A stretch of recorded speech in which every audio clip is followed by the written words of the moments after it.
Hello bachcho, let's read this question. So this question says the work done in pulling up a block of wood weighing 200 Newton for a length of 10 meter on a smooth line inclined at an angle of 30 degree with the horizontal is alright. ये आपको solve करके बताना है। तो चलिए बच्चों इस question को की कॉन्सेप्ट देखिए आप क्या लिख सकते हैं। वर्क डन लिख लीजिए। क्या लिख लीजिए? Work done.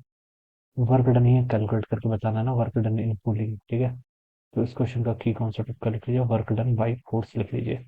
This will be the key concept of this question. Okay, अब देखिए work done in pulling up a block of weighing 200 Newton for a length of 10 meter on a smooth plane and flattened at an angle of 30 degree with the horizontal। horizontal के साथ कितना आपका 30 degree का angle बना रही है, ठीक है।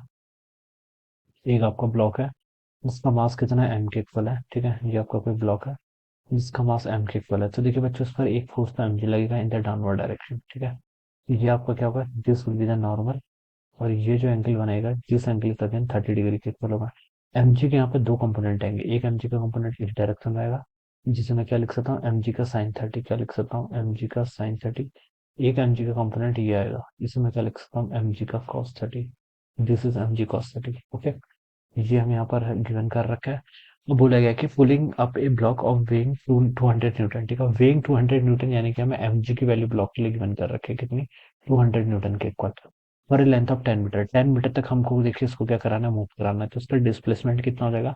डिस्प्लेसमेंट भी आपको 10 मीटर के इक्वल दिया हुआ है। और ठीक है, आपको यहाँ पर वर्क डन कैलकुलेट करके बताना है, ठीक है। बच्चों क्वेश्चन में कुछ वेलोसिटी के रिगार्डिंग हिंट नहीं किया है, ठीक है। तो हम ये एज्यूम करेंगे कि हम इसको देखिए कांस्टेंट वेलोसिटी से मूव करेंगे। किससे? Constant velocity.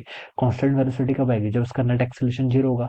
और नेट एक्सेलरेशन जीरो होने के लिए इसका मतलब इसमें नीचे को mg sin 30 लग रहा है, तो ऊपर को जो हम एफ एक्सटर्नल लगाएंगे उसका मैग्नीट्यूड भी कितना होना चाहिए? आपका mg sin 30 के इक्वल होना चाहिए, ठीक है। तो ये लिखेंगे। अब बच्चों देखिए वर्क डन किसके इक्वल होगा?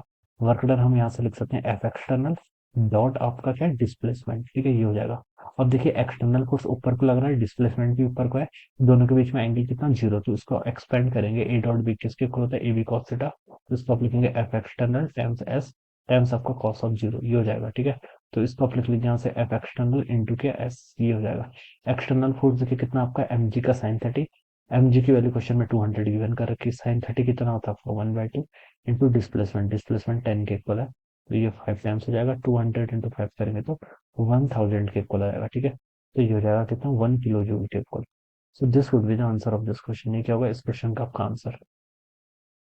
ओके, ये वाला ऑप्शन होना चाहिए, डी ऑप्शन होना चाहिए। डन, ठीक है। This will be the correct answer of this question, ठीक है। 10 किलो जूल तो हो नहीं सकता, ठीक है। ऑप्शन, ठीक है। तो 1 किलो जूल ये तो ऑप्शन डी होगा इसका none answer. Alright, this would be the correct answer. So I hope you all understood this concept. All the best and thank you so much.